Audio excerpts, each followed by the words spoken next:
सुनील राणे जी का पहला वर्ष पूरा उपलब्ध होने के उपलक्ष्य में उन्होंने कार्यभार दिया। बोरीवली के आमदार के नाते, आपके कार्यकर्ता के नाते सुनील जी को हमने आपके पास में बहुत प्यार से, बहुत अपनेपन से भेजा। हमारे साउथ बॉम्बे के थे, अब उनको बोलता हूँ तब वो कहते हैं मैं साउथ बॉम्बे नहीं, अब तो जीना यहाँ और मरना यहाँ, मैं तो बोरीवली का ही हो गया। और इनके नेचर की एक खासियत है, सारे राणे परिवार की होती है, तो दुश्मनी करेंगे तो भी जम के करेंगे और दोस्ती करेंगे तो भी जमकर करेंगे। और कुनबा बहुत छोटा था, अब तो हजारों लोग मेरे भाई बन गए, हजारों लोग मेरे परिवार के सदस्य बन गए। और इसी आनंद के लिए मैंने 30-35 साल तक वर्ली के अंदर संघर्ष किया था। तब मुझे कुछ मालूम नहीं था कि मेरे भाग्य के अंदर भगवान ने क्या लिख कर रखा है। पर ये कहा जाता है कि भगवान या तो कहीं नहीं है, या तो है तो सब जगह है और सब कुछ देखता है। उसने इनका त्याग देखा, इनके साथ के कार्यकर्ताओं का बलिदान देखा। वर्ली जैसी जगह पर जहाँ पर घास भी नहीं उगती है, वहां पर उन्होंने हर समय पौधा लगाने की कोशिश की, फल उपजाने की कोशिश की। वहां पर भी पौधा उगा, पर उसका फल यहाँ पर आकर उनको बोरीवली को मिला। मैं किसी को कुछ न कुछ इसमें त्याग देना पड़ेगा। किसी के मन में हो सकता है मुझे पदाधिकारी नहीं बनाया, किसी के मन में ये भी हो सकता है कि मुझे पूरा सम्मान नहीं लगा, ये भी नाराजगी हो सकती है कि मुझे कुर्सी नहीं दी गई, मेरा नाम नहीं लिया गया, मेरा भाषण बाद में कराया गया। पर ये भी तो कभी मन के अंदर सोचिए कि जब देवेंद्र जी की सरकार थी तो आपका कोई पद नहीं था, फिर भी आप भाजपा के कार्यकर्ता थे, तो पुलिस स्टेशन में अपना कितना सम्मान था, वार्ड ऑफिसर में अपना कितना सम्मान था, राशन ऑफिस में अपना कितना सम्मान था। उस सम्मान में कुछ 10-20-25% की कमी हुई है क्या? और महानगर पालिका में यदि चोरों का राज चलता रहा, 2022 के अंदर भी हम ये अपना सुदर्शन चक्र नहीं चला सके, तो उसके बाद हमारा मान बढ़ेगा या मान हमारा कम होगा? अरे पड़ोस का बच्चा कितना भी सुंदर हो, हमारा अपने बच्चे को गोद में उठाते हैं, उसी को प्यार करते हैं। भाजपा अपना बच्चा है, अपना परिवार है, कोई भी हम में से नगर सेवक बने पर वो अपना है। इस अपनेपन के मंत्र को साथ में रखकर अगले 18 महीने में अपने सबने थोड़ा मिलकर काम किया। तो गणेश धनखड़ जी ने कहा कि वहां पे हमारा झंडा फहरना चाहिए। मुझे लगता है झंडा नहीं फहरेगा तो भी चलेगा, पर मुंबई के लोगों की लाइफ बदलनी चाहिए। शिवसेना को कोई हक नहीं है कि मुंबई के अंदर 15 साल राज करने के बाद भी महानगर पालिका के हॉस्पिटल्स के अंदर, पैसेज के अंदर सोना पड़ता है, एक बेड के अंदर 3-3 लोगों को जमा किया जाता है। आज भी कोरोना के अंदर लाशें बदल दी जाती है, बॉडी के बैग के अंदर दफना होता है। कोरोना के जितने टेंडर निकले सब टेंडर के अंदर दफना होता है। एक स्कूल महानगर पालिका की ऐसी कोई मुंबई के अंदर ढूंढ के बता दे कि जहां पे शिवसेना के कोई आमदार या नगर सेवक का कोई बच्चा वहां पर पढ़ता हो। अपने बच्चे को वहां पर नहीं भेजेंगे, करोड़ों रुपए स्कूल के अंदर खर्च करेंगे, करोड़ों रुपए हॉस्पिटल के अंदर खर्च करेंगे। एक रोड ऐसी नहीं जो 5 साल में दोबारा नहीं बनती है, एक फुटपाथ ऐसा नहीं है गोपाल सेठी जी के गार्डन को छोड़ के आप उस फुटपाथ पे घूमना पसंद करो। कितना सहन करोगे? ये मुंबई के लोगों ने क्या पाप किया है कि शिवसेना को 15 साल तक सहना पड़ा? हमारा भी कुछ न कुछ इसके अंदर, अधर्म के अंदर हमारा भी सहभाग बना के हमने उनको साथ दिया। पर अब सब कुछ खुल चुका है, अब तो नगड़ा बन चुका है सड़क पर शैतान का। तो नक्शे पर से नाम मिटा दो पापी पाकिस्तान का। और यहाँ पर मुंबई के अंदर पापी पाकिस्तान नहीं है, पापी शिवसेना है। मुंबई के लोगों को बचाना है तो शिवसेना को खत्म करने के लिए आज से हमको शुरुआत करनी पड़ेगी। ये 3 महीने का चुनाव नहीं होगा। उनके पास सत्ता है, महानगर पालिका उनके पास है, पुलिस उनके पास है, सारी सरकार उनके पास है, भ्रष्टाचार से कमाया हुआ उनके पास है, बहुत सारा पैसा है। आपके पास क्या है? आपके पास केवल कार्यकर्ता है।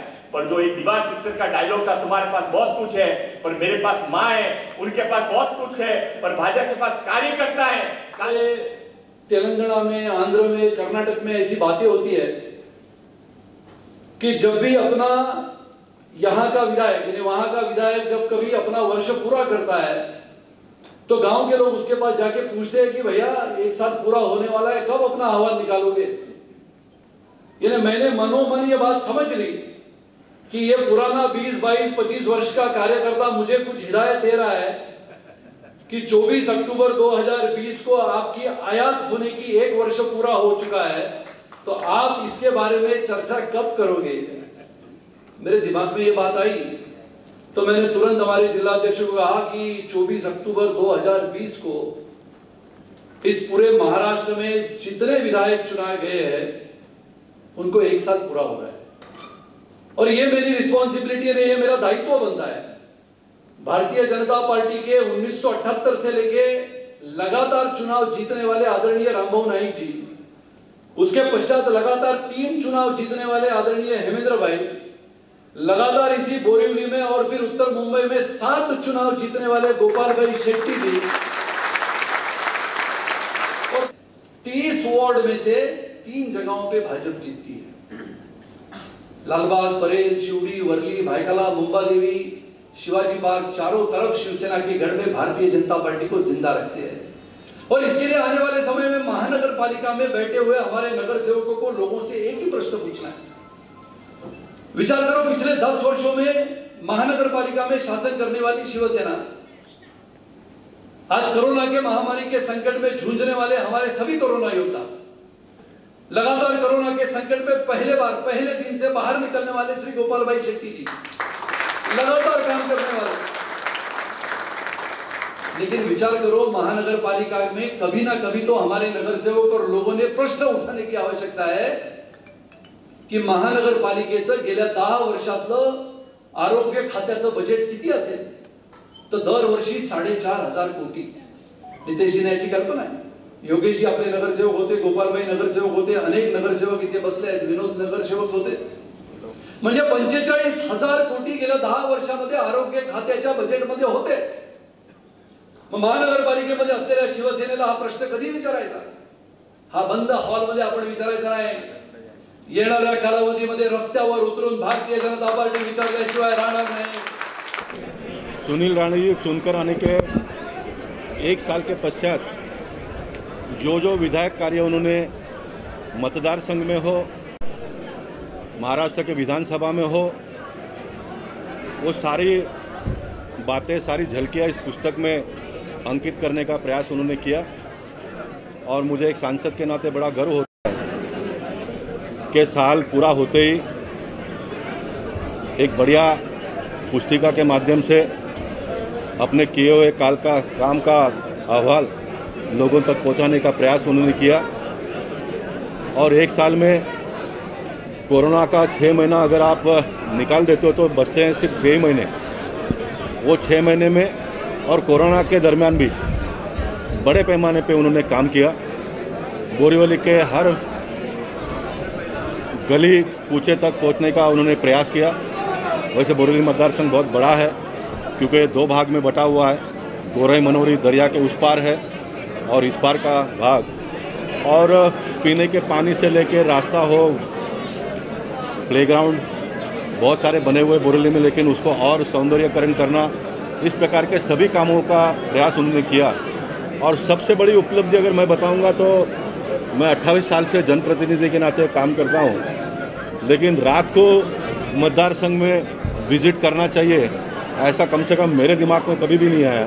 वो काम भी सुनील राणे बहुत ही बखूबी निभाते हैं।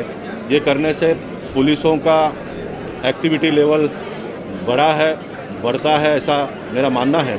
और मैं मानता हूं कि आने वाले बचे हुए 4 साल में बहुत सारे विकास के काम सुनील राणे जी के माध्यम से होंगे और ऐसा अच्छा काम वो करे, इसलिए मैं सांसद के नाते ने बहुत बहुत शुभेच्छा देता हूँ। आज हमारे बड़े भाई यहाँ के आमदार सुनील राणे जी का 1 वर्ष आमदार करके पूरा हुआ है, उसके लिए हम सब भारतीय जनता पक्ष के कार्यकर्ता बनके उनको शुभकामनाएं देने के लिए आज यहाँ हम लोग आए हैं।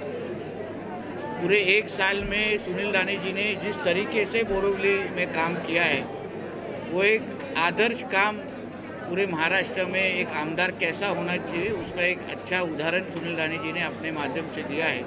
तो उनको हमारे राणे परिवार के माध्यम से उनका जो मूल गांव जानवली है वो मेरे मतदार संघ में है, हम सभी के तरफ से उनको शुभकामनाएं देने के लिए हम लोग यहाँ आए। वॅक्सिन देण्याचा निर्धार आम्ही लोकांनी केलेला आहे, म्हणून भारतीय जनता पक्षाचे कार्यकर्ते म्हणून गोरगरीब जनता असेल किंवा ह्या भारतातल्या प्रत्येक नागरिकांपर्यंत वॅक्सिन पोहोचवण्याचं जबाबदारी भारतीय जनता पक्षाच्या प्रत्येक कार्यकर्त्यांनी घेतली। बोरीवली के विधायक इस नाते 24 अक्टूबर 2020 को 1 साल पूरा हुआ।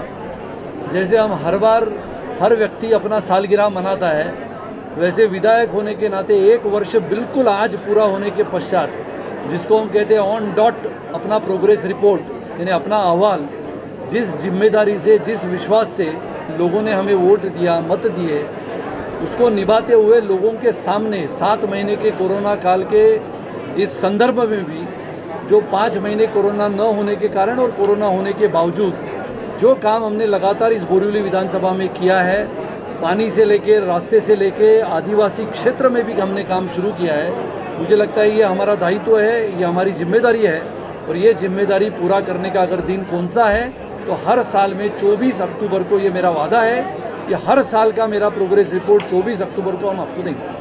सर, अपने अपने इलाके में बोरीवली विधानसभा में शुरू से ही सुबह हो चाहे रात हो, आप हर इलाके को विजिट करते हैं, उसके लिए क्या करेंगे आप? वैसे तो हमारे सभी विधायक, मेरे मित्र योगेश जी है, हमारे नितेश जी है, ये भी अपने अपने क्षेत्र में प्रवास करते हैं, लेकिन मैं जिस क्षेत्र से आया हूँ वहाँ पर मैंने देखा है कि बहुत भारी मात्रा में ऐसे भी जनप्रतिनिधि होते हैं जो रात की व्यवस्था, यानी रात में हमारा नागरिक सुरक्षित रहे, हमारे नागरिकों की सुरक्षितता बरकरार रहे, इसके लिए विधायक बहुत सारे जगहों पे घूमते हैं। मैं भी घूमता हूँ, पुलिस को साथ घूमता हूँ, नागरिकों के प्रश्न के लिए रात को नहीं बल्कि सुबह 5 बजे भी जाता हूँ, और इससे इसका एक अनुभव तो होता है, और ये अनुभव के आधार पे लोगों के प्रश्न छुड़ाने में भी बहुत आनंद आता है। विकास के परसेंटेज की अगर बात करें बोरीवली विधानसभा में, तो कितना परसेंट ये एक साल में? 110%। हाँ, 110% काम हुआ है। हालांकि सरकार की बात अभी मैं नहीं करता हूँ, लेकिन जिस दिन मौका मिलेगा, सरकार में बैठे हुए इसी सरकार ने कितने विधायकों को कितना निधि दिया, इसका प्रश्न भी आपने उठाना चाहिए।